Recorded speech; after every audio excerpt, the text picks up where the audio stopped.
O áudio que vocês vão ouvir agora é parte do podcast Xadrez Herbal. Caso vocês queiram ouvir mais sobre esse assunto e outros temas de política internacional, é só ir em xadrezherbal.com. Passemos agora para o cheque, no qual eu e o Felipe seguimos repercutindo a invasão russa à Ucrânia, com destaque para o motim do Grupo Wagner. Alexander Lukashenko afirma que chefe do Grupo Wagner chegou ao país após motim fracassado. Pois é, meu caro Matias, a gente vai continuar o assunto principal, né, que tomou o debate de política internacional na última semana, né, do motim do Grupo Wagner, que ocorreu durante a última gravação, e a gente fez alguns comentários durante a gravação. Mas apenas de forma contextualizada, assim, né, não nos alongamos aos acontecimentos. Isso, mas eu mantenho todos os comentários que a gente fez no último programa, especialmente o uso do termo motim. Tá? Porque mesmo na sexta-feira, para variar, sempre tem quem fica batendo tambor da desgraça, batendo tambor da tragédia, vendendo sensacionalismo, né? Então, nossa, um destroço de foguete caiu na Polônia. A Polônia é um país da OTAN, logo Terceira Guerra Mundial. E tinha gente falando em guerra civil, em golpe, né? E a gente falou que era um motim de uma unidade militar, uma unidade muito poderosa, como a gente vai recapitular aqui, mas foi um motim. Tá? Então vamos lá. Primeiro, né, a gente vai fazer o que a gente sempre faz, né? Primeiro a gente vai partir da base mais factual. Depois nós vamos, né, para comentar algumas hipóteses. E depois a gente vai fazer, né, algumas análises. Tá? Então é importante aqui, tá, pessoal, lembrar que muita coisa ainda está por saber. Tá, gente? Então, assim, a gente sempre fala isso, para manter sempre um certo ceticismo com coisas muito afirmativas, com coisas muito incisivas, né? Porque, e isso não é dizendo que eu ou o Matias que sabemos a verdade, né? Eu estudo bastante Rússia, espaço pós-soviético, mas eu não estou dizendo que eu tenho a verdade. O que eu estou dizendo é que nesse momento o que é a verdade está meio no ar ainda, tá? É o contrário. Então, quem cravar algumas coisas, né? Tem algumas coisas que não dá para cravar ainda, tá? Que ainda estão apenas no campo da hipótese. Vamos começar pela parte, né, factual. Os nossos ouvintes, eles estão já acostumados a ouvir sobre o Grupo Wagner, tá? Mas esse é um tipo de assunto que sempre acaba repercutindo, furando um pouco a nossa audiência tradicional. Então a gente vai contextualizar um pouco também para o ouvinte recém-chegado, alguém que vai ouvir só esse bloco porque algum amigo ou amiga recomendou. Fica o convite para você acompanhar nosso trabalho frequentemente, tá? Então vamos lá, né? O que é o Grupo Wagner? Ou era, né, o Grupo Wagner? O Grupo Wagner é um exército privado que serve de braço extraoficial de diversas instituições russas. Tá? No termo em inglês, ele é uma Private Military Company, tá? Um PMC, que é quase como se fosse mercenários. Tem algumas diferenças jurídicas em relação a mercenários e PMCs, né? A companhia, né, mais famosa, né, de PMCs dos últimos anos, antes do Wagner, provavelmente foi a antiga Blackwater, né, que depois virou a Academy, né, e que hoje se chama Constellis. Tá? Vários rebrand. Porque Blackwater, né, o Snowden e o Assange acabaram com o nome Blackwater, né? Mostrando, né, o que fizeram, né, no Iraque, né, no Afeganistão. Blackwater é tipo petróleo, né? Não tinha feito essa ligação, mas faz sentido, faz sentido. Né? Foi fundada por um ex-SEAL da Marinha dos Estados Unidos. Muito próximo do ex-vice-presidente Dick Cheney. E que depois recebeu um perdão do Trump, né? Um daqueles vários perdões do Trump. Então, né, o Grupo Wagner é uma PMC, que é um exército privado, na prática, e principalmente, como mencionei, ele serve de braço extraoficial de instituições russas. O Grupo Wagner é privado? É, mas não dá para separar ele do Estado russo. Especialmente porque o Estado russo era o seu principal financiador, e até a gente vai falar um pouquinho mais disso mais pra frente. O Grupo Wagner, ele é chefiado pelo Yevgeny Prigozhin, tá? Que a gente também já mencionou ele várias vezes aqui. O Prigozhin, ele é muitas vezes dito que ele é um aliado do Putin, alguma coisa assim. Isso é pouco, tá? O Putin criou o Prigozhin. Tá? O Prigozhin, e aí inclusive tem vários perfis publicados, né, nessa semana e tal, né? O Prigozhin, ele era vendedor de cachorro-quente, ele... Depois teve um serviço de catering. Exatamente, né? Aí ele, você viu, foi ilustrador de livro infantil, um negócio assim, e aí ele criou o serviço de catering, que o brother dele, o Putin, tornou o catering oficial do Kremlin, né? Inclusive viralizaram, né, 2 fotos do Prigozhin apresentando o menu para os então presidentes George W. Bush e acho que na outra foto não é com Obama, acho que a outra foto é com Trump, agora não me lembro, né? E aí ele era chamado, né, de chefe de Putin, tá? O Prigozhin, gente, ele é um empresário /político /mafioso. Ele não é um líder militar, ele não é um comandante militar, tá? O fundador operacional do Grupo Wagner foi o coronel Dmitry Utkin, tá? Que já tem vários anos que não aparece em público. Ele é um ex-coronel das Forças Especiais Russas, tá? Os Spetsnaz, né? Mais especificamente do GRU. E ele tinha como codinome o codinome Wagner, que muito provavelmente, 99,9% é por conta do Richard Wagner, compositor romântico de música clássica, que era o compositor favorito de Hitler, tá? E que na cultura de massa ficou popularizado por conta do Apocalipse Now, né? Com a Marcha das Valquírias. A Marcha das Valquírias na cena do Napalm, né? Isso. E o Dmitry Utkin, ele teria tatuagens, né, neonazistas, né, de caráter nazista. E assim, o Wagner, ele não é... O Richard Wagner, tá, gente? Ele não era nazista, porque ele antecede o nazismo, tá? Mas ele era um romântico alemão e os nazistas levaram o romantismo alemão à 10ª potência, né? Então o Matias falou da Marcha das Valquírias, né? Toda coisa, os Valquírias, o Valhalla, né? Todas essas coisas. O Grupo Wagner, tá?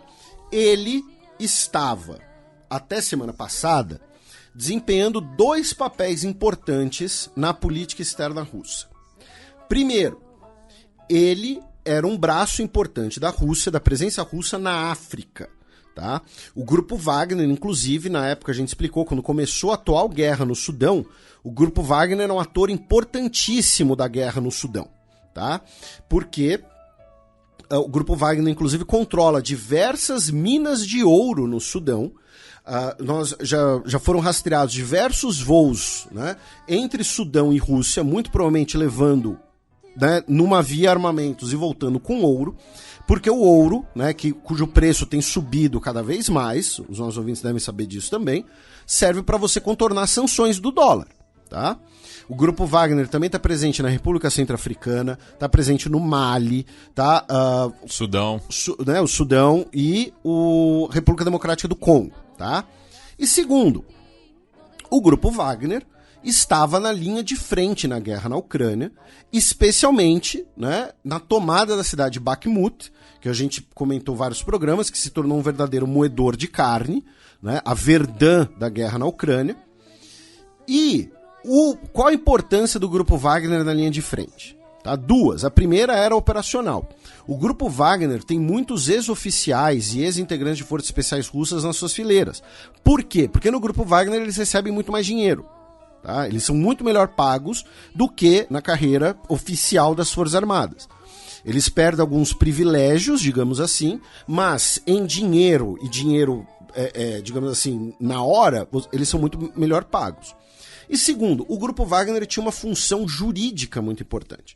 Lembrem-se, né, um tempo atrás a gente repercutiu, ou se você, nosso mais novo ouvinte, né, você talvez tenha visto notícias, de que os russos começaram a utilizar, né, de fato utilizaram, muitos prisioneiros, presos por crimes comuns na guerra, tá? Assassinos, estelionatários, enfim. Essas pessoas, muitas delas, não podiam juridicamente entrar nas Forças Armadas, tá? Pelo fato de terem fichas criminais, incluindo crimes violentos. Então você assinava um contrato com o Grupo Wagner e ia para a linha de frente, muitas vezes para ser usado como bucha de canhão. Teve um jornal, agora não vou me lembrar qual foi, acho que foi a Deutsche Welle, que um repórter se passou por interessado em adentrar no Grupo Wagner. E ele publicou a gravação com o recrutador. E o recrutador fala assim, não, se você for servir na África, o seu bônus vai ser, sei lá, 200, tá? Número aleatório. E você que vai usar o seu bônus. Se você for servir na Ucrânia, o seu bônus será 1.000, mas provavelmente será a sua família que vai usar o seu bônus. Você me entende? O cara fala assim, você me entende? Então, assim, também é importante repetir algo que a gente falou no programa passado, de desmistificar algumas coisas. O Grupo Wagner é um grupo que atua na guerra, tá? Que esteve diretamente envolvido em uma série de atrocidades, que o próprio Prigozhin valorizou, né, o uso de uma marreta como símbolo do grupo, porque os integrantes do Wagner usaram uma marreta para matar a marretadas um desertor, tá? E repito, o Prigozhin não é um líder militar, ele é um empresário / mafioso, tá? A gente não está falando de uma unidade militar qualquer, tá? Ela tem uma série de características próprias, inclusive algumas bastante violentas, tá? Nesse processo do Grupo Wagner na linha de frente, veio um outro momento que a gente também veio repercutindo aqui bastante, tá? Que os nossos ouvintes estavam acompanhando, que foi a deterioração das relações entre o Grupo Wagner e o Ministério da Defesa russo, tá? O Grupo Wagner reclamava da falta de munição, de negligência com vidas, tá? Integrantes do Grupo Wagner chegaram a trocar tiros com forças regulares russas, né? Os integrantes do Grupo Wagner se referem a si mesmos de músicos, tá? Inclusive quando eles tomaram uma vila ucraniana, né, eles posaram lá com um violão, outro com uma tuba, né, umas coisas assim. E aí, 3 semanas atrás, mais ou menos, nós tivemos aquela notícia que o Ministério da Defesa russo ordenou que todas as forças na Ucrânia deveriam ficar legalmente subordinadas ao Ministério da Defesa. Isso incluía as forças de repúblicas autônomas e o Grupo Wagner. No caso das forças de repúblicas autônomas, por exemplo, forças chechenas na guerra, a guarda chechena, tá? Que às vezes são chamadas de Kadirovitas, né, por conta do Kadyrov, que é o ditador da Chechênia, eles são autônomos, eles operam sob comando do Kadyrov, da República Autônoma da Chechênia, que é uma das 21 repúblicas da Federação Russa, tá? Isso na Chechênia. O que o Ministério da Defesa russo ordenou foi que as forças que estão na Rússia vão obedecer ao Ministério da Defesa russo. Os chechenos aceitaram, o Grupo Wagner não.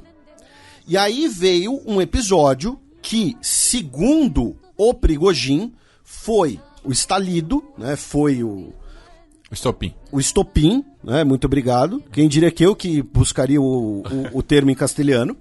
Né? Que foi o fato de que os russos teriam bombardeado com artilharia um acampamento do Grupo Wagner, deixando 30 mortos. E ele começou o motim na sexta-feira para evitar o fim do grupo. E ele exigiu as demissões do Sergei Shoigu, o ministro da Defesa, que ele já vinha criticando há muito tempo, incluindo críticas com termos racistas, porque o Shoigu é parcialmente tuvano, que é um povo túrquico da Sibéria. E críticas ao Gerasimov, que é o chefe do Estado-Maior Conjunto da Rússia. Ambos ocupam esses cargos desde 2012, ou seja, estão há mais de 10 anos nos principais cargos da estrutura militar russa. Tá? Que é o principal órgão público da federação. Isso, que é o principal, né? Se você pensar lá no establishment, né? Essa palavra que algumas pessoas adoram, né? É o principal instituição da Rússia. Essas exigências, e isso a gente falou na sexta-feira, eram inaceitáveis para o Putin. Porque o Putin demitir Gerasimov, o Shoigu ou ambos, a partir de uma chantagem, de uma ameaça do Prigozhin, seria o fim da própria autoridade do Putin, né? E aí vamos fazer um outro lembrete também, que eu também comentei no programa passado. O Shoigu, ele vira ministro da Defesa em 2012, tá? Sucedendo o Serdyukov. O Serdyukov, ele estava ganhando muita notoriedade, porque você teve a Guerra da Geórgia, em 2008, na qual, sob a presidência do Medvedev, né, ele era o ministro da Defesa vitorioso, e ele estava conduzindo um processo de reformas das Forças Armadas Russas. Nesse processo de reformas, em que ele se tornou, por um lado, muito popular, ele também mexeu em muitos vespeiros, incluindo, né, o generalato russo, mexeu em temas como corrupção nas Forças Armadas, e as Forças Armadas Russas, elas, em alguns aspectos, ainda são paquidérmicas, porque as Forças Armadas Russas herdam o aparato militar da União Soviética, embora não tenha mais a mesma capacidade econômica e demográfica da União Soviética, né? Então as Forças Armadas Russas hoje, por exemplo, sofrem de um problema que o Brasil também sofre. As Forças Armadas brasileiras também têm essa característica. No caso, o Brasil não é nem sofrer, é uma característica, que essa é outra discussão, e inclusive sei que tem muitos militares brasileiros que são nossos ouvintes e tal, que é uma hipercefalia. Tá? Você tem muitos oficiais, muitos generais, oficiais generais, em proporção aos praças. O Serdyukov mexeu nesses vesperos, ele rodou, e quem entrou foi o Shoigu, que a gente aqui no Xadrez Herbal apelidou ele de general bombeiro. Por quê? Porque ele é engenheiro de formação, ele, quando tem o fim da União Soviética, início da Federação Russa Independente, ele se torna o ministro dos serviços de emergência, que inclui ali defesa civil, bombeiros, ele fica décadas nessa função, e o Putin coloca ele como ministro da Defesa, por quê? Porque ele é um cara que está há 20 anos no aparato de Estado, é um cara que não vai conseguir, digamos assim, mobilizar as Forças Armadas em torno dele, né? Não é um general prestigiado, por exemplo, ou seja, ele não será uma ameaça ao Putin, e é um cara que que continua nesse tempo todo porque ele é um cara extremamente leal ao Putin, tá? E principalmente, repito, ele não é uma ameaça. Então Putin tirar o Shoigu do cargo seria, por uma exigência do Prigozhin, seria inaceitável. Porque o Shoigu é homem de confiança do Putin. Homem de confiança, inclusive, não necessariamente pelas suas capacidades. Não é homem de confiança no sentido de, não, ele vai resolver o pepino, ele vai fazer o que tiver que fazer. É homem de confiança no sentido de, olha, ele vai me obedecer e não vai extrapolar as funções dele e não vai querer aparecer demais. O Shoigu se torna, né, general, né, e por isso que a gente diz que ele é o general dos bombeiros. Né? Então, e o Gerasimov, né, o general Valery Gerasimov, comanda o exército, né, que, como o Matias lembrou, é a principal instituição do establishment russo. Então o Prigozhin, ele inicia um motim, segundo ele, para preservar o Grupo Wagner, para impedir o fim do Grupo Wagner, e ele faz uma exigência, ele dá um passo maior que a perna, tá? Aí já entrando num ponto mais analítico, né? Ele compra uma briga que ele dificilmente poderia ganhar. Então o que ele faz? Ele decide ir pro all-in. Ele fala, ó, já que eu iniciei esse negócio, vamos até o fim. E aí o Wagner inicia o avanço até Moscou. O componente militar, tá, do motim, a gente ainda não consegue compreender completamente, tá? Então, o que eu quero dizer com isso? Por exemplo, circularam imagens reais, tá, de que guarnições no caminho do Grupo Wagner rumo a Moscou não combateram o Grupo Wagner, tá? Não trocaram tiros. Isso quer dizer que essas guarnições, elas apoiaram o motim, ou que simplesmente, né, eram ali garotos, né, moleques conscritos que não queriam morrer à toa, né? Você não combater o outro lado não significa necessariamente que você está apoiando ele. Então a gente não sabe. Outro exemplo disso é que a gente viu, quando o Grupo Wagner ocupou a cidade de Rostov, isso a gente comentou no outro programa, né? Rostov, que fica no rio Don, é o nome tradicional dela, Rostov no Don, o rio Don, né, da bacia do Don, que daí vem o termo Donbas, né, da guerra na Ucrânia. O Wagner ocupou a cidade de Rostov, tá? Que é a cidade onde está o comando militar do distrito militar que coordena os esforços militares da guerra na Ucrânia. Então não é uma ocupação simples. E a gente viu ali várias pessoas trazendo flores, trazendo pães. Eu vi um vídeo de uma senhora ali trazendo pão doce para os caras do Wagner. Imagino que ela que fez, inclusive. Isso significa que essas pessoas estão... Olha, toma um pão doce porque queremos o fim do Putin, queremos o fim do Shoigu. Ou olha, toma um pão doce porque vocês são russos, vocês estão lutando pela Rússia na Ucrânia, independente de qualquer coisa. Cada um vai interpretar da maneira que quiser, a verdade é essa. O que a gente tem confirmado, né, nesse início do motim militar é que o Grupo Wagner, e aqui vamos fazer uma outra contextualização. O Grupo Wagner, ele não é um grupo, não é um bando, tá, de milhares de homens armados. Ele também tem armamentos pesados. Tem carros de combate, tem peças de artilharia e tem sistemas antiaéreos. Eles operavam os próprios sistemas antiaéreos. O governo russo enviou, né, diversos helicópteros para interceptar o comboio do Grupo Wagner. Alguns desses helicópteros eram helicópteros de captura de sinais eletrônicos, tá? Você interceptar comunicações por rádios, esse tipo de coisa. E foram abatidos, tá? Ao ponto em que também foi abatido um avião, também de sinais, um avião do modelo IL-22, modelo M, tá? Que é um comando aéreo.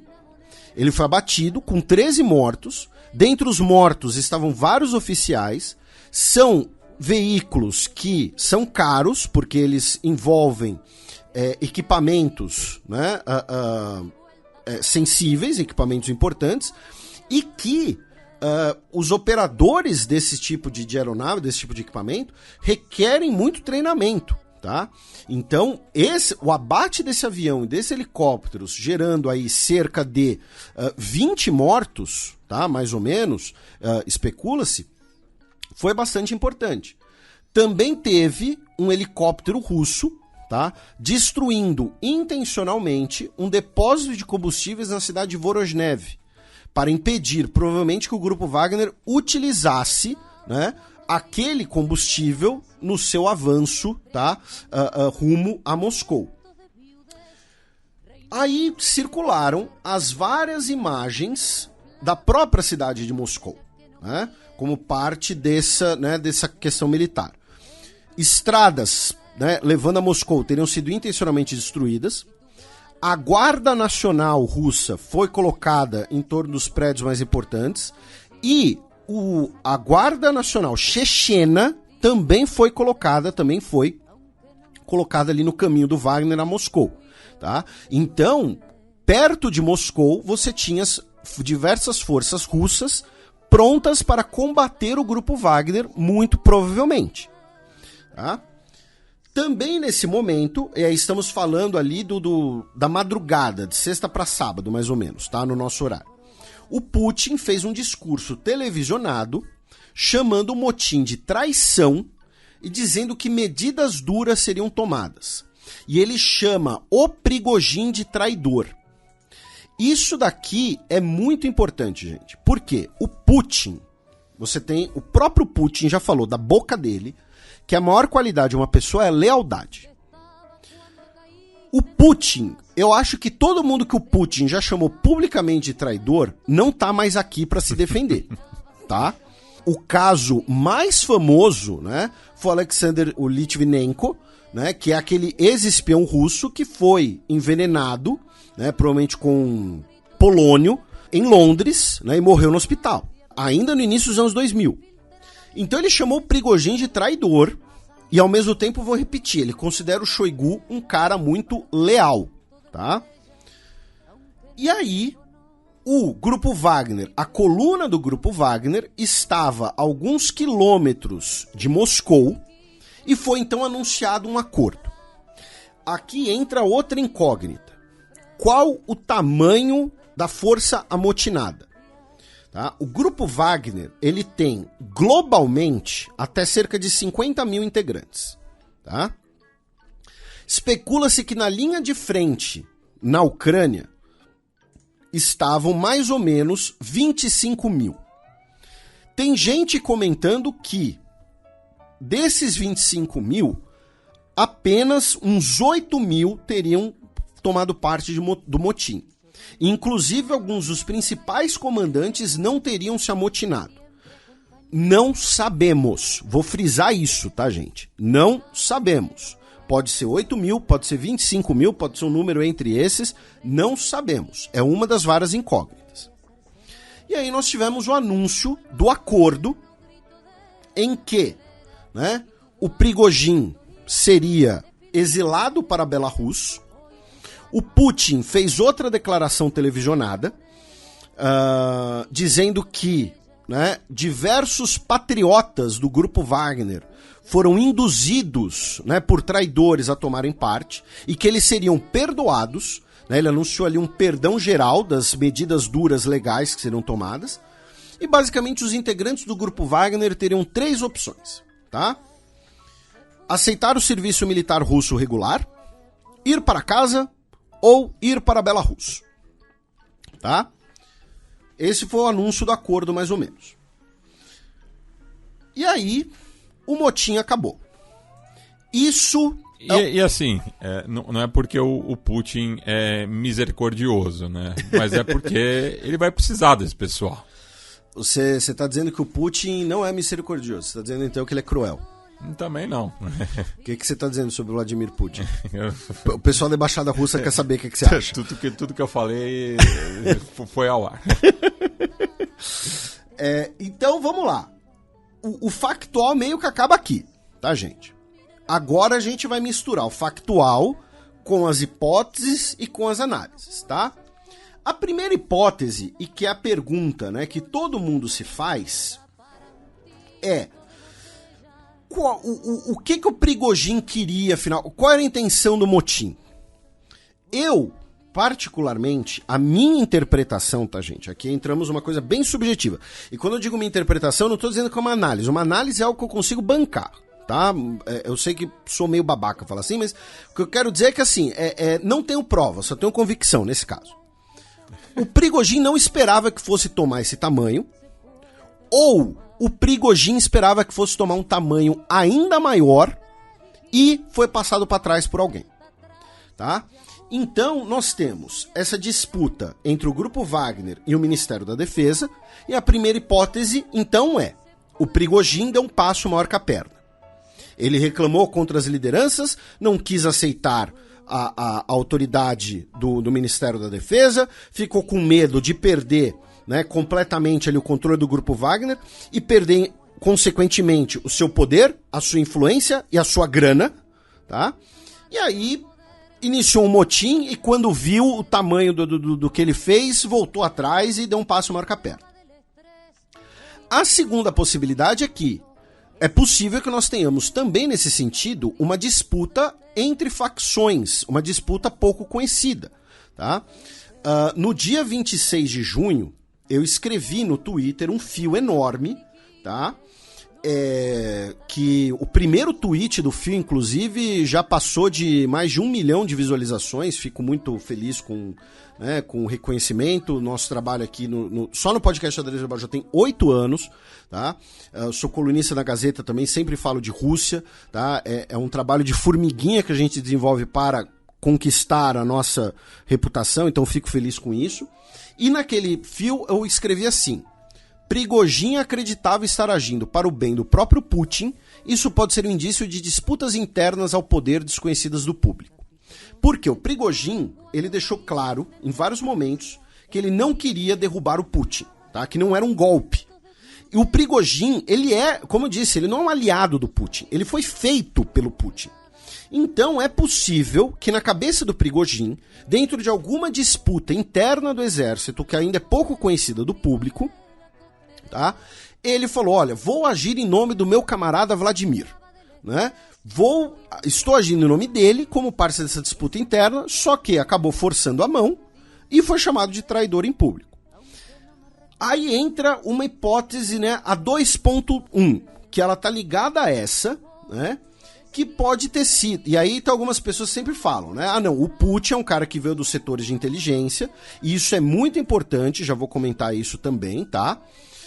O Putin é um cara que veio dos setores de inteligência, ele controla os setores de inteligência da Rússia, que são muito importantes, muito profundos, e então ele teria realizado uma operação, né, que, usando o termo mais comum, é uma bandeira falsa, uma false flag, né, que em russo você tem o nome, né, maskirovka, que é uma palavra que significa disfarce, ou no contexto militar, às vezes também é utilizado, né, como uma manobra de Potemkin. Por conta do encouraçado. Não, por conta do general Grigori Potemkin que batiza o encouraçado. Ah, tá. Que teve um motim. Isso, que teve um motim, bem lembrado. Né? O general Grigori Potemkin, que foi um general do período da Catarina Grande, né? Ele usava, às vezes, ele construía vilas falsas, coisas assim. Enfim.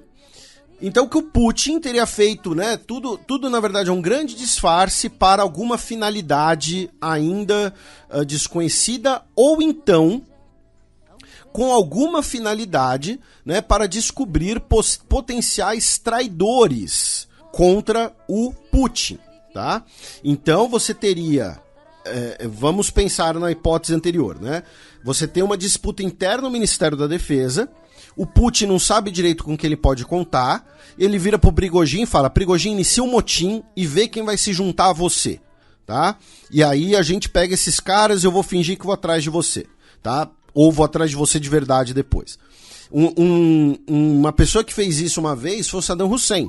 Saddam Hussein uma vez mandou parte da guarda pessoal dele organizar entre aspas, motim, e quem falava que estava se juntando aos amotinados era preso e executado, tá?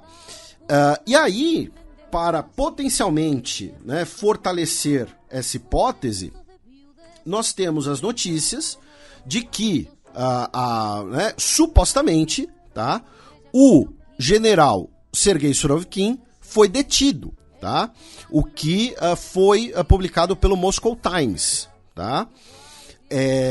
O Surovikin foi o principal general russo na Síria, tá? Comandou a ofensiva contra a infraestrutura ucraniana no ano passado, né? A gente comentou isso aqui na época, e ele estaria numa queda de braço com Gerasimov, tá? E o Surovikin foi aquele que, na sexta passada, ele lançou um vídeo, né? Quer dizer, ele apareceu em um vídeo, né, pedindo para os camaradas do grupo Wagner, né, deporem suas armas, ele inclusive com um fuzil na mão. Porém, a matéria do Moscow Times depois foi negada, tá, pela filha dele, pela filha do Surovikin. A filha do Surovikin falou, não, papai não foi detido, o papai tá aqui em casa, tá tudo bem, tá? Então a gente não sabe direito, mas entra aí nessa hipótese de uma disputa entre facções internas do exército, em que o Prigozhin pode ou ter acreditado que estava agindo no melhor interesse do Putin, ou então estava agindo sob, né, alguma orquestra do Putin. Isso é apenas uma hipótese, uma suposição, e muitas vezes é supervalorizar, tá, o alcance, né, eventual do Putin. No momento, ao que tudo indica, nós temos um motim legítimo, não foi algo orquestrado, tá? É uma hipótese, entretanto, que não pode ser negada. Aí outra questão das hipóteses é que, né, como eu disse, algumas pessoas, muitas delas de forma precipitada, de forma errada, né, usaram o termo golpe. Um golpe contra o Putin teria apoio internacional? E aí eu vou falar algo que pode chocar muitas pessoas. Não, tá? Muitas pessoas falaram, olha só, o grupo Wagner está agindo sob comando da OTAN para derrubar o Putin para acabar com a guerra na Ucrânia. Gente, a Rússia tem o maior arsenal nuclear do mundo. A Rússia é um dos poucos países que tem varíola em forma de armamento biológico. A Rússia tem diversos laboratórios de armas químicas e armas biológicas. A última coisa que o mundo quer, e isso é muito surreal para algumas pessoas entenderem, mas o Biden quer uma Rússia enfraquecida, os Estados Unidos querem a Rússia derrotada na Ucrânia, querem a Rússia esfacelada em crise, em caos? Não. Porque pode dar uma merda gigantesca, com perdão, né, nós somos um programa family friendly, né? Nem que seja pela proliferação desse tipo de coisa, tá? Ah, não, mas Felipe, você tá supondo demais. Não tô falando que vai vazar a varíola e todo mundo vai morrer.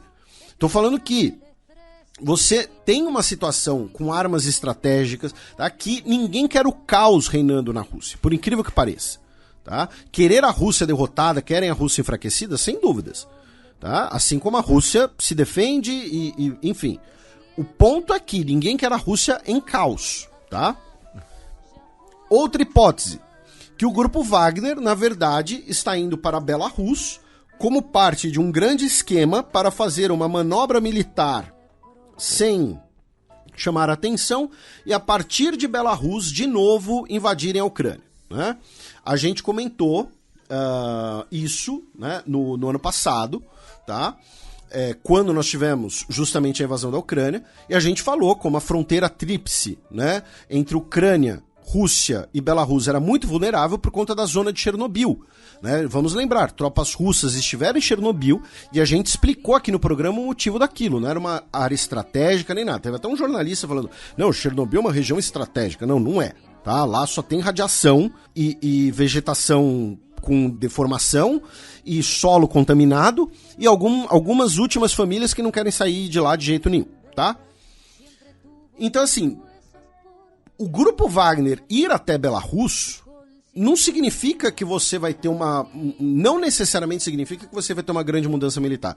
O secretário-geral da OTAN, né, o Jens Stoltenberg, disse que a OTAN está preparada, né, para se defender caso uma ameaça ou instabilidade venha de Belarus. E a gente também já explicou aqui no programa, a ameaça de uma invasão via Belarus ou do próprio exército de Belarus tem mais valor militar do que a invasão em si. Tá? Porque a ameaça disso ocorrer faz com que a Ucrânia tenha que manter tropas na sua fronteira norte. Tá? É que nem a questão, né, tem um termo de guerra naval em inglês, eu não sei qual a melhor tradução, né, que é a Fleet in Being, tá? A frota em existência. Em que às vezes a existência da frota é uma ameaça maior ao seu inimigo do que o uso dessa frota. Tá? Então o medo do uso, ou o que o inimigo pode fazer com ela.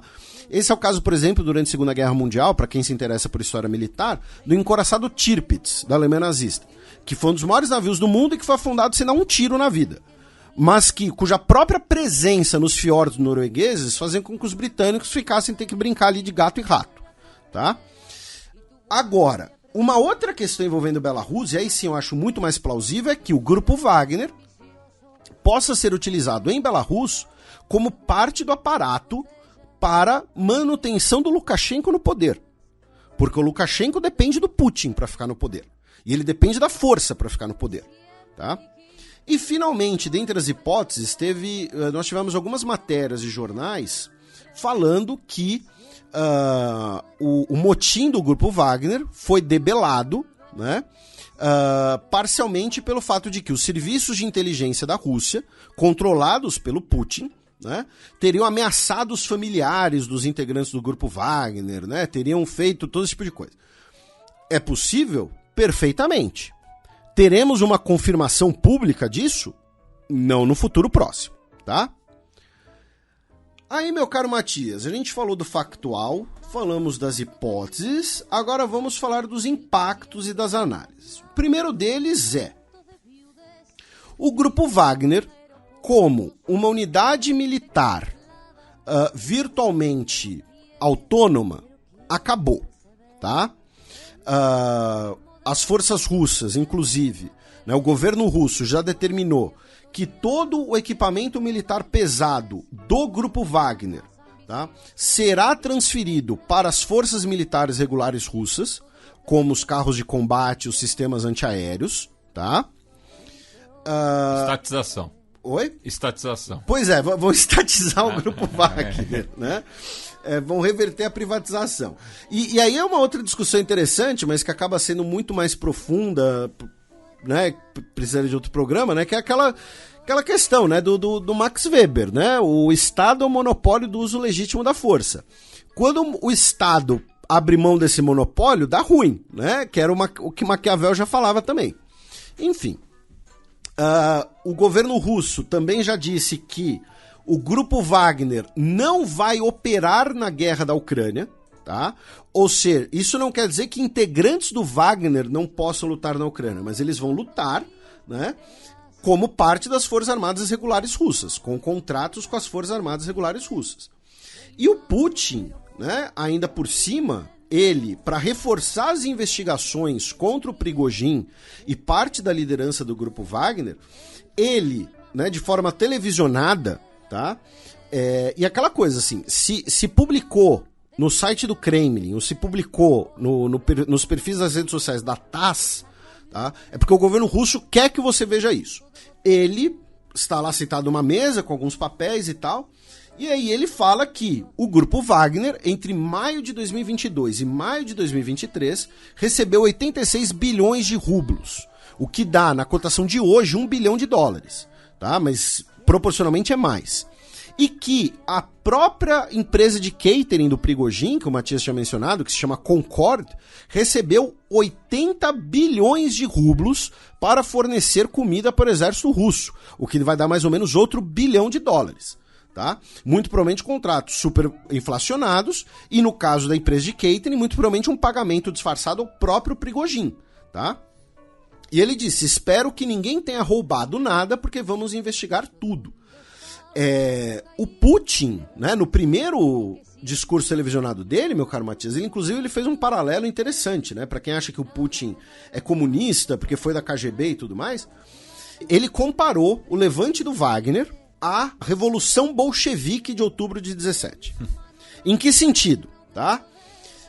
Lembrando, né, nós temos a Revolução de fevereiro de 17, março no nosso calendário, que derruba o governo do Czar, instaura o governo provisório, mas mantém a Rússia na guerra.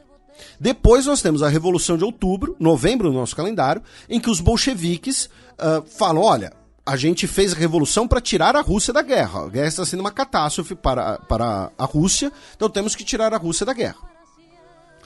Ele diz que os bolcheviques roubaram a vitória da Rússia em 17 e o grupo Wagner queria roubar a vitória da Rússia de novo. E essa era a argumentação do próprio governo provisório, inclusive, de algumas forças mais reacionárias, como o general Kornilov, que falavam, olha, a gente tem que manter a Rússia na guerra, mesmo sendo uma catástrofe, porque a Alemanha está próxima de se render.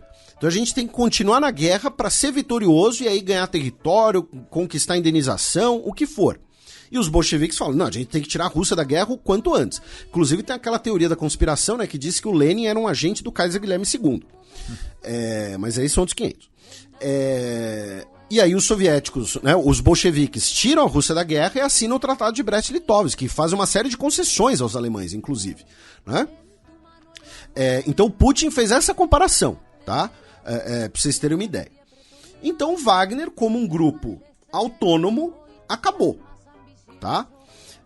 Aí, a segunda questão é o Estado russo, tá? E isso eu falei na minha thread, vou manter aqui. Muita gente fala assim, poxa, por que a Rússia simplesmente não acaba com o Grupo Wagner? Porque o Grupo Wagner hoje é o principal braço da política externa russa na África. Então, até que a Rússia consiga ou substituir ou reorganizar as operações do Wagner na África, não tem como simplesmente abolir o grupo, extinguir o grupo.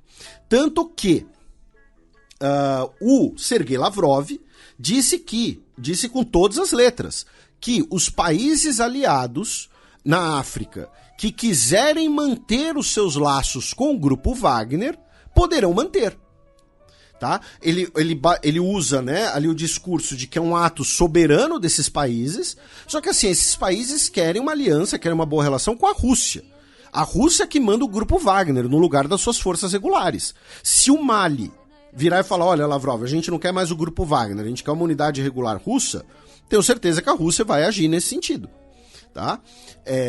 Então, mas o Lavrov falou isso hoje, tá? Inclusive, hoje dia 29, de que o Wagner vai continuar na Rússia. Tá? Então, e por isso que o Putin não pode simplesmente abolir o grupo Wagner. Aí uma outra questão, que é o seguinte, E isso daqui é muito importante para vários outros pontos. Nós estamos num momento de contraofensiva ucraniana. Tá? Se essa contraofensiva, e a gente tem falado disso há várias semanas, essa contraofensiva teve sucessos e também encontrou reveses. E ela vai ser decisiva. Por quê? Porque se a contraofensiva ucraniana tiver muitos sucessos, muita gente vai falar, olha só, tá vendo o que a falta do Wagner não fez? Quando o Wagner estava lá no front, os ucranianos não conseguiram nada. Por outro lado, se a contraofensiva ucraniana sofrer mais revés e for derrotada, aí vão falar, olha só, viu, são as forças armadas russas, o exército russo que deteve os caras. E aí a posição do Shoigu sai fortalecida. Nesse sentido, vamos lá, né? Então, assim, a contraofensiva ucraniana é o fiel da balança no sentido do impacto da retirada do grupo Wagner da Ucrânia. Por um lado, tem uma possibilidade aqui que a gente precisa analisar, que é a tirada do grupo Wagner da linha de frente, né, com o motim e posterior desmantelamento do grupo Wagner, pode indicar um sinal russo de caminhar rumo ao congelamento do conflito, que é a Rússia simplesmente ocupar as regiões que já ocupa e manter um conflito congelado até recuperar totalmente suas forças. E o grupo Wagner não teria a mesma utilidade para uma posição defensiva. Né? Para uma posição defensiva, você mantém as tropas regulares, muito mais barato, enfim. Tá? Então, é um possível indício disso, tá? De que a Rússia está caminhando a um possível congelamento do conflito. E segundo, a questão da posição do Shoigu. O Putin, tá? Depois do motim, ele fez um discurso, também televisionado, em homenagem aos pilotos mortos durante o motim, citou o nome de todos eles, pediu 1 minuto de silêncio, e durante esse discurso, ele, mais de uma vez, publicamente elogiou o Sergei Shoigu, dizendo que o Shoigu evitou um banho de sangue, e que o Shoigu é uma liderança exemplar. Então, se a posição do Shoigu é contestada por outros elementos das Forças Armadas, não apenas pelo motim do grupo Wagner, o Putin ele fica, entre aspas, com um pepino na mão, muitas aspas. Porque assim, ele precisaria se livrar do Shoigu, mas se livrar do Shoigu seria demonstrar fraqueza. Quais são as duas possibilidades que sobram? Primeiro, o bom e velho cair para cima, embora no caso do Shoigu é muito complicado, porque você tem pouquíssimos cargos acima do ministro da Defesa na Rússia, então é muito difícil ele cair para cima. E segundo, você fazer uma troca ministerial, entre aspas, na surdina, você pôr o Shoigu lá num cargo qualquer, que vai ter alguma mesadinha lá, sob a alegação de corrupção. Tá? A maioria das trocas ministeriais na Rússia nos últimos 10, 15 anos, gente, foram sob pretexto de corrupção. Tá? Então, investigamos aqui alguns contratos e o Ministério da Defesa tinha corrupção, então o Shoigu vai ser afastado pelas investigações. Tá? Que obviamente é tudo desculpa, tá? É tudo discurso. Então tem essa possibilidade. Aí entra, né, na questão da imagem do Putin e dos problemas militares. Né? A ofensiva russa, né, a última ofensiva russa, o desempenho militar russo na guerra estava sofrendo críticas, estava sofrendo reveses. Como principal foco da resistência contra o eventual avanço do Wagner, o Putin contava com a Guarda Nacional, que é comandada pelo Zolotov, que é um general também, que é originário da KGB, assim como o Putin, e o Putin, agora, com o anúncio, né, de desmantelar o Wagner, anunciou também que vai reforçar a Guarda Nacional da Rússia, tá? Incluindo equipamento pesado. Tá? Lembrando que todas as repúblicas russas têm a sua Guarda Nacional, por isso que eu mencionei a Guarda Chechena antes, tá, gente? Então, assim, o Zolotov saiu por cima nessa crise, porque ele mostrou lealdade ao Putin, né? Inclusive na possível defesa, né, de Moscou, tá? O Putin provavelmente vai focar a atenção dele em questões militares nos próximos semanas e meses, até para evitar novos motins, eventualmente debelar essa crise dentro das Forças Armadas, essa disputa de força. E aí entra a questão da imagem do Putin. Hoje, dia 29, tá, foi publicada, né, pelo Centro Levada, tá, uma pesquisa de opinião realizada entre os dias 22 a 28 de junho, na Rússia, que pesquisou a opinião pública do Shoigu, do Lavrov, do Putin, do Kadyrov e do Prigozhin, tá? Essa pesquisa foi repercutida, né, muito no Twitter, tá? Foi onde eu tive contato com ela. Acho que quem compartilhou que eu vi foi o Ian Bremmer. O Centro Levada é uma instituição russa, que é uma instituição tida como crítica do Putin, tá? Tanto que eles são considerados um agente estrangeiro na Rússia, tá? E assim, né, você tem ali muitos problemas de uma eventual pesquisa de opinião, ainda mais ali em cima da hora e tudo mais. O fato é que essa pesquisa mostraria que a aprovação do Prigozhin caiu, o Shoigu tem ali a casa dos 51%, e o Kadyrov e o Lavrov estão lá em cima, com mais de 70% de aprovação, e o Putin tem mais de 80% de aprovação. A guerra tem quase 70% de aprovação, tá? Então, assim, óbvio, é uma pesquisa que conclui opiniões que são, curiosamente, né, coincidentemente, o que o governo russo quer transmitir. Mas pode ser, de fato, a opinião dentro de uma parcela considerável da população russa, não sabemos. E quem ratifica isso foi o Viktor Orbán, em entrevista ao Paul Ronsheimer, editor-chefe do Bild, e do Axel Springer, correspondente do Político na Europa, no qual ele diz que, da forma como ele lidou com esse motim em 24 horas, é um sinal de que ele sai fortalecido. E o Viktor Orbán que tem o Putin ali como um... Best. Eu ia dizer um exemplo, né? Um ídolo quase. Então, assim, a impressão que dá, e nesse momento é uma impressão, é que a imagem do Putin no exterior ficou muito mais enfraquecida do que domesticamente. E aí tem uma coisa muito importante de mencionar. Domesticamente falando, ele em nenhum momento pareceu perder o comando, seja do exército, seja das forças de inteligência. Tá? E aí isso pode ser um indício de que foi tudo armado? Pode ser. Não dá pra... né? Não sou eu que sei. Tá? Pode ser um indício de que foi um motim e ele enfrentou o motim? Pode ser também. Ao meu ver, o mais provável hoje nesse momento. Tá? E principalmente os setores de inteligência. Né? A inteligência russa, tá? Pareceu não em nenhum momento se ficar contra o Putin, ou em algum momento, né? Os governadores civis e tal, ficaram meio, né, em cima do muro, especialmente os que estavam na rota ali do Grupo Wagner. Né? Quando a gente fala de impacto internacional, é importante mencionar que o impacto do motim foi muito grande, especialmente em países ex-soviéticos. Tá? Na Geórgia, em Moldova e nos 3 países bálticos, os integrantes do governo desses países falaram claramente que isso é um sinal de que o Putin está enfraquecido e de que estamos fazendo a opção correta em nos aproximar do Ocidente. Tá? Ao ponto em que a Lituânia, temendo, né, uma operação do Grupo Wagner, solicitou reforços da OTAN, e a Alemanha vai enviar 4.000 militares para a Lituânia num prazo de 6 meses, tá? A Alemanha já tem 1.000 militares na Lituânia, agora vai mandar outros 4.000, tá? A Lituânia que faz fronteira com Belarus, inclusive, né?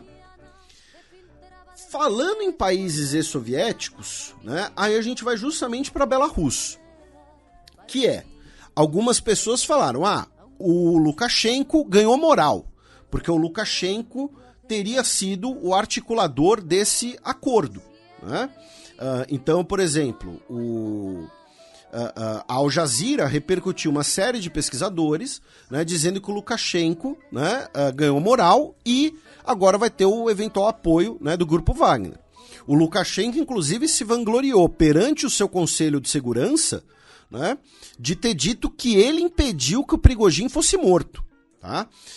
Na terça-feira, dia 27, repito, falando perante o seu Conselho de Segurança, ele falou assim: disse a Putin que podemos matá-lo, não seria um problema, tá? Mas também disse, não façamos isso, né?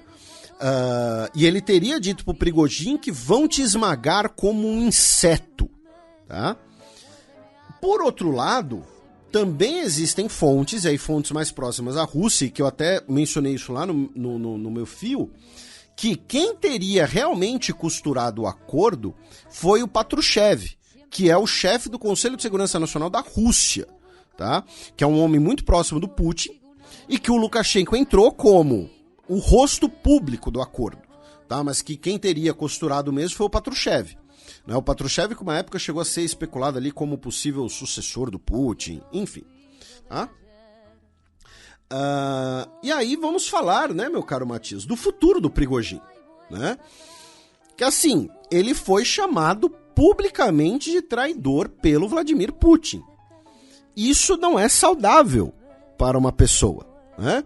Lembrando que o Matias Pinto é um homem muito generoso, então para ele é copyleft, mas ele criou o termo defenestrite, né, para falar da onda de pessoas que morrem na Rússia caindo de janelas, inclusive a gente vai falar disso mais pra frente. A maioria magnatas e ou críticos do governo. É porque gravidade é gravidade subjetiva, Matias. Né? Às vezes é que nem aqui no Brasil, entendeu? A Ulisses Guimarães, a gravidade de Ulisses Guimarães é diferente, o helicóptero caiu. Né? A gravidade pro Castelo Branco era diferente, enfim. Então, assim, o Prigozhin foi chamado publicamente de traidor. O governo russo já deixou claro que ele não será anistiado, tá? Pelo menos não até agora, né? Outros integrantes do Wagner foram anistiados, ele não, tá? O Putin, repito, falou publicamente, olha só, o catering dele levou $1 bilhão, quero saber qual é dessa grana, né? E tudo mais. Então, assim... O Prigozhin, ele vai ficar exilado em Belarus para poder viver, ele vai se tornar um aliado do Lukashenko, ele na verdade é tudo um esquema, e ele é um aliado do Putin e vai ser preservado em Belarus, ou daqui a 6 meses ele vai tomar um chazinho suspeito. Então, assim, é muito curioso, né? E um detalhe interessante, meu caro Matias, né? Tem sempre, eu já falei aqui, né? Tem sempre umas contas no Twitter que são aqueles, né, os caras são tarados em ficar rastreando jatinho de pessoas conhecidas e tal. O jatinho pessoal do Prigozhin, que tá no nome da empresa de catering dele, é da Embraer. É o produto nacional, entendeu? Agora, falando sério, a não ser que nós tenhamos uma grande operação de inteligência ocorrendo, o Prigozhin foi chamado publicamente de traidor pelo Putin, tá? Eu não beberia mais chá na minha vida. Eu ficaria longe de janelas. Só ficaria no térreo. Eu realizaria uma plástica, mudaria de nome, entendeu? Virava um monge tibetano, sabe? Alguma coisa assim. Enfim. Então eu acho, meu caro Matias, que sobre o motim, tá? Nós chegamos ao fim. Tá? Algumas coisas, repito, as perguntas estão no ar. Então, por exemplo, o Lukashenko, ele foi o cara que costurou o acordo, ele está se beneficiando, na verdade ele continua sendo ali um junior partner do Putin, só está recebendo ordens. Não dá para saber, não sou eu que vou cravar aqui, eu não vou ser responsável de fazer isso com os nossos ouvintes, tá? Então, é isso. Aí a gente vai para uma notícia em relação à guerra propriamente dita, tá, meu caro Matias? Que foi o fato de que, no último dia 27, um ataque com mísseis russos atingiu um restaurante em Kramatorsk, deixando 11 pessoas mortas, e dessas 11 pessoas mortas, 4 eram crianças, tá? Era uma pizzaria, inclusive. Tá? Aparentemente o alvo era um hotel próximo onde você teria ali um centro de comando ucraniano. Aí vamos para outras notícias ligadas à guerra. E depois a gente vai para a Suécia para falar da OTAN. Tá? Mas em outras notícias, começando pelo último dia 23, na qual a Austrália impôs sanções e banimento de viagens a 2 cidadãos russos e um cidadão ucraniano pelo abate do avião MH17, né, o avião da Malaysia Airlines, que foi abatido em céus ucranianos em 2014, E nesse episódio nós tivemos 298 pessoas mortas, e dentre essas 298 pessoas mortas estavam 38 cidadãos australianos, tá? E por conta disso a Austrália impôs essa decisão, tá?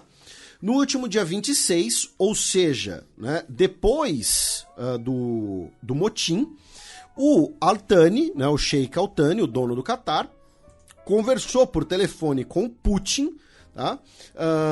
E falaram sobre as relações entre os dois países e que o Catar se oferece para resolver as diferenças pelo diálogo e pelo meio diplomático, tá? E pela necessidade do respeito à soberania da Ucrânia.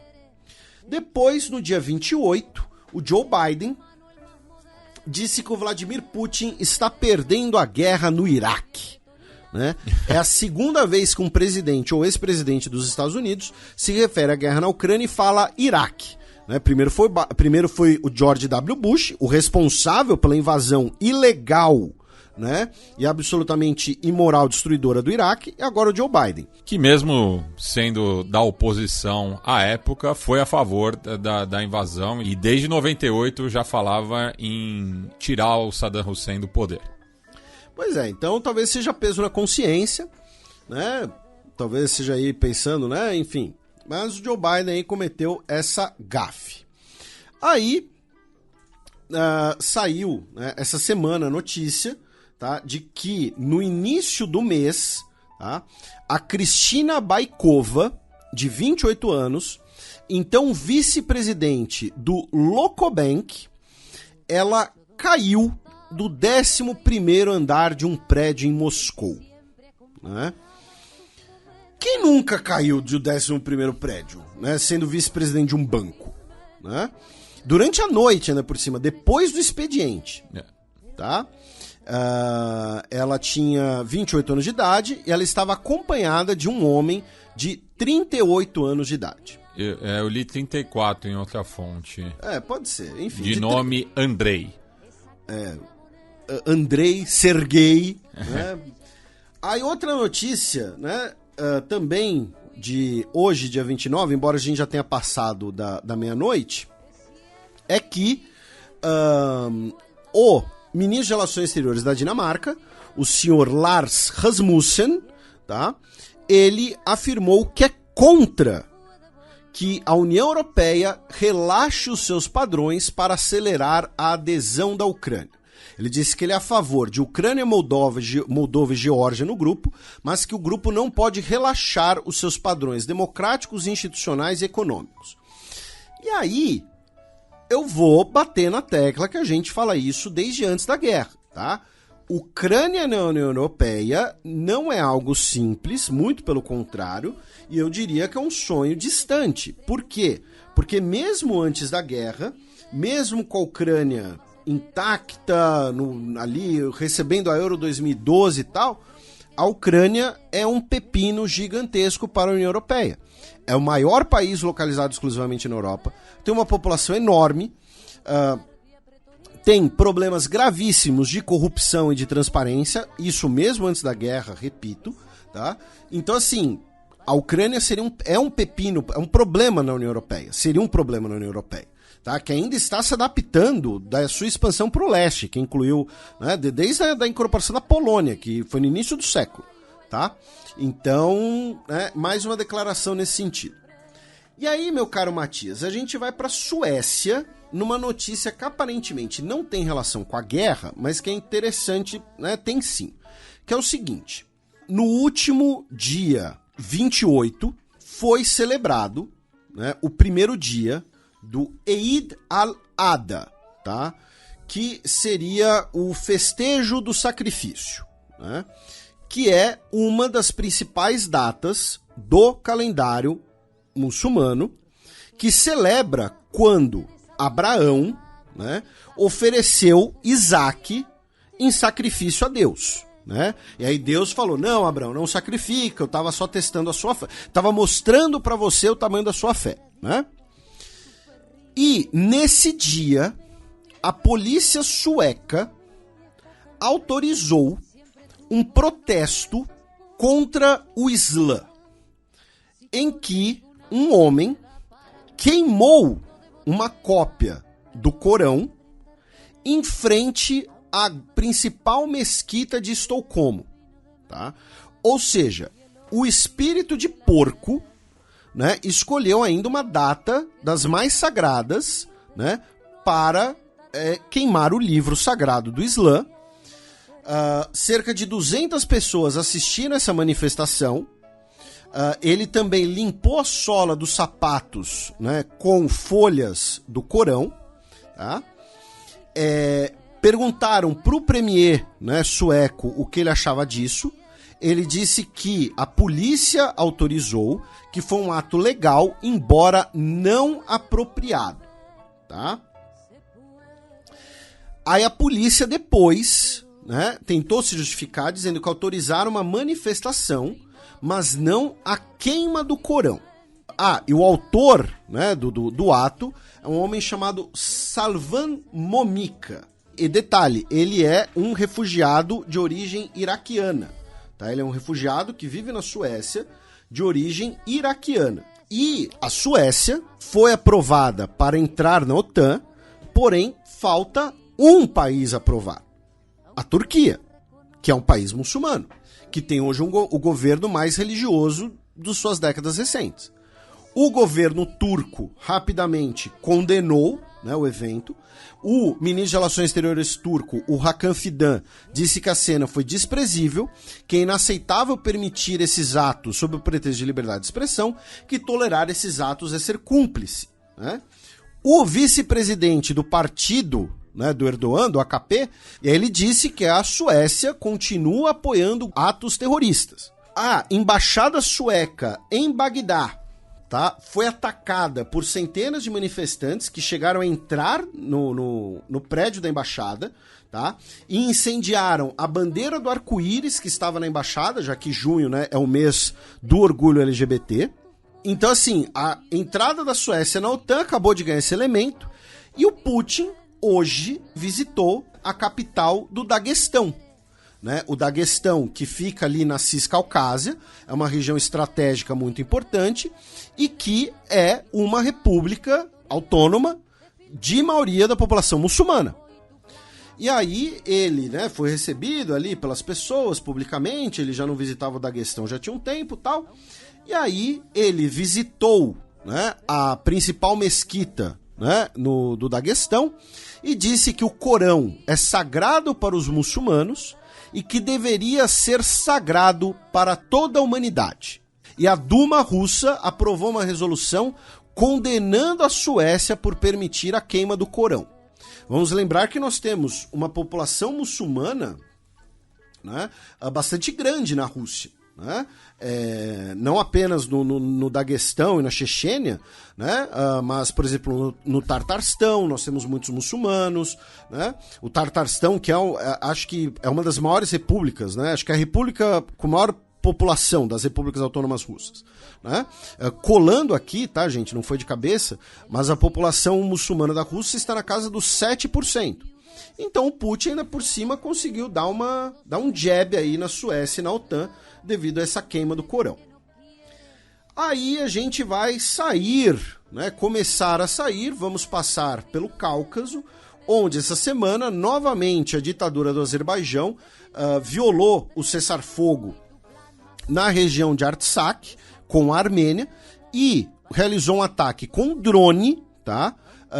Deixando 4 soldados armênios mortos essa semana, tá? Então, infelizmente, mais uma violação pela ditadura do Azerbaijão. Depois, meu caro Matias, nós vamos para os Balcãs, já que no último dia 25 de junho nós tivemos as eleições parlamentares gregas.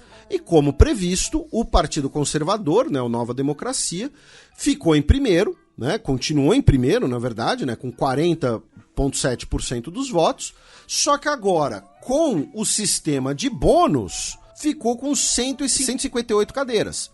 Para ter a maioria é necessário 151 das 300, então, com 158, vão governar tranquilamente.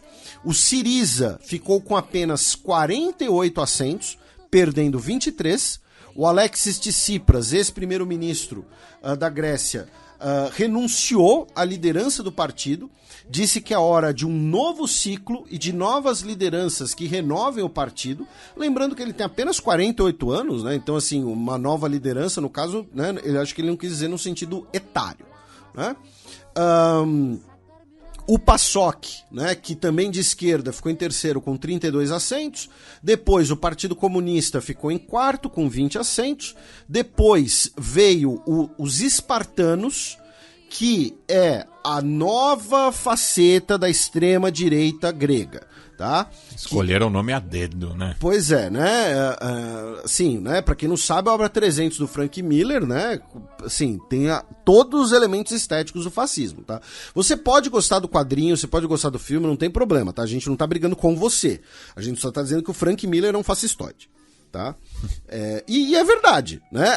Toda a discussão do Batman ser ou não fascista, por exemplo, é por causa do Cavaleiro das Trevas do Frank Miller, por exemplo. Né? Ninguém vai dizer que o Batman do Adam West é fascista, né? Mas enfim. E aí o que acontece, né?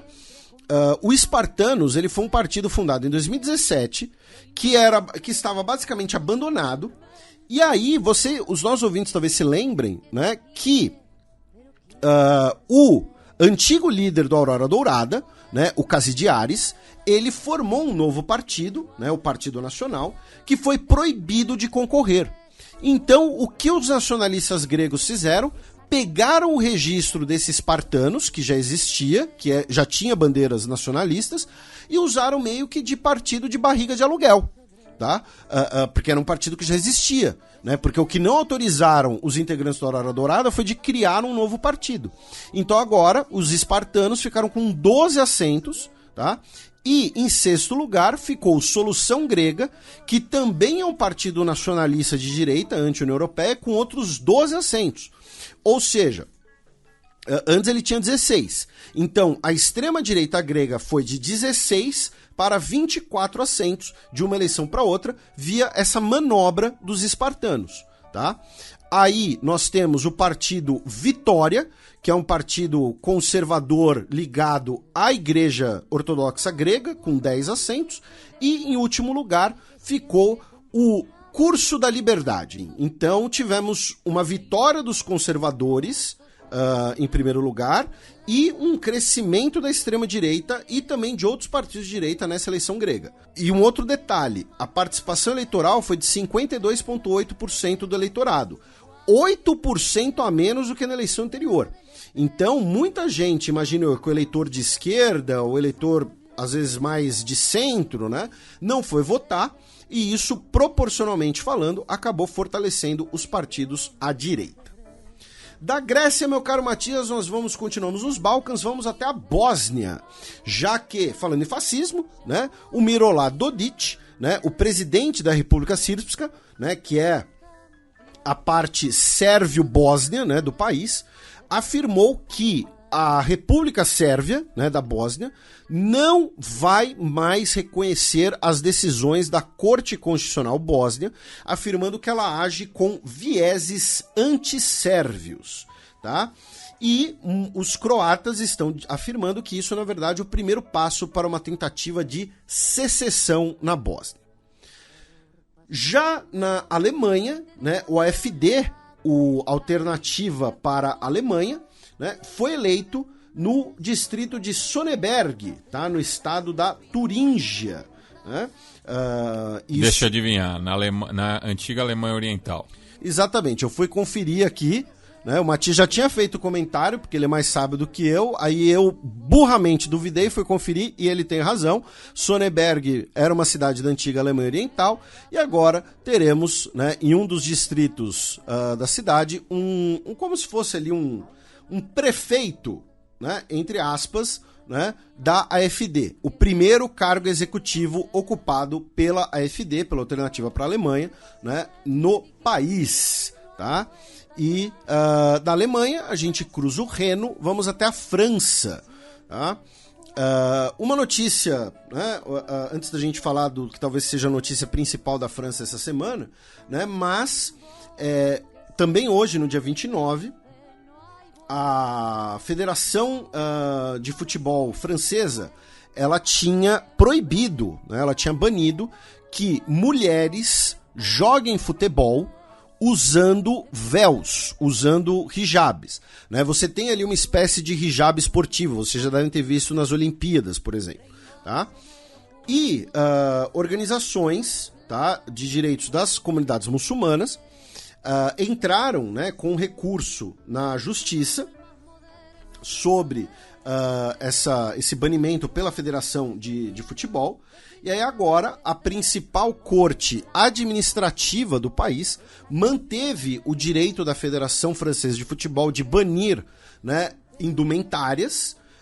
Então tivemos a confirmação dessa decisão hoje, que, segundo os críticos, viola a questão do secularismo francês, e provavelmente teremos protestos, né? Uns anos atrás, a gente repercutiu aqui a proibição do chamado burkini na França, né? Vai ser algo parecido com isso, né? E o que aconteceu? No último dia 27 de junho, tá? Um rapaz chamado Nahel, que não teve o seu sobrenome revelado, ele era menor de idade, ele tinha 17 anos de idade, ele foi morto, tá, por um policial numa parada de trânsito, tá, numa parada de tráfico, tá? O rapaz estava dirigindo o carro, ele é parado pela polícia e o policial mata ele a tiros, tá? Ele estava dirigindo uma Mercedes, que era um carro alugado, e ele trabalhava como motorista de aplicativo e de entregas de comida e tal. Tá? O rapaz que morreu era nascido na França, de origem argelina, né? Ele nasceu em Nanterre, tá? Que fica ali justamente na grande Paris, digamos assim, né? Um dos campos da Universidade de Paris fica em Nanterre. Isso eu não sabia porque eu não sou intelectual que nem você. Tô brincando, não precisa fazer essa cara séria. E o rapaz foi morto, e com isso começaram vários protestos, né, contra a morte dele, que foi absolutamente sem justificativa, né? Aí, inclusive, parece que ainda não foram reveladas, tá? Inicialmente, a polícia disse que foi em autodefesa, tá? Porém, foi revelado de fato um vídeo externo e um outro vídeo que ainda não foi revelado, mas que as autoridades já teriam visto, tá? Que é um vídeo da câmera interna do veículo, né? Já que ele, repito, era motorista de aplicativo, tá? O vídeo mostra ele avança com o carro, né? Ele tenta sair dirigindo e nisso os policiais disparam, alegando que foi um ato de defesa, tá? Porém, a procuradoria, a corregedoria da polícia, está trabalhando com duas hipóteses, inclusive, né, que o Nahel teria tentado homicídio contra o policial, tá? E também o policial por homicídio, tá? Contra uma pessoa de autoridade e também um pela pessoa com autoridade. O autor do disparo está em custódia policial. Isso, e ele já pediu desculpas para a família do rapaz também. O policial, né, que está sob custódia, que você mencionou, ele tem 38 anos de idade, e aí por conta dessa morte começaram vários protestos, tá? Não apenas em Paris, mas também em Toulouse e outras cidades, que já causaram 150 pessoas serem presas pela polícia, 25 policiais ficaram feridos e pelo menos 40 carros já foram queimados, tá? E hoje uma vigília na cidade natal dele, né, foi realizada também, tá? O Macron disse que o policial agiu mal, agiu com violência, porém pediu para que as pessoas, né, que os manifestantes se controlem, tá? Ele disse que a conduta do policial foi indesculpável, tá? Injustificável, é uma tradução melhor. E cruzamos o Canal da Mancha, meu caro Matias. Vamos para o Reino Unido, já que a justiça britânica disse que, uma decisão de hoje, inclusive, né, que o plano do governo britânico de mandar solicitantes de imigrantes de refúgio para Ruanda é um plano ilegal, porque essas pessoas sofreriam riscos reais no processo de serem enviados para Ruanda. Então, pelo menos uma boa notícia vindo do judiciário britânico.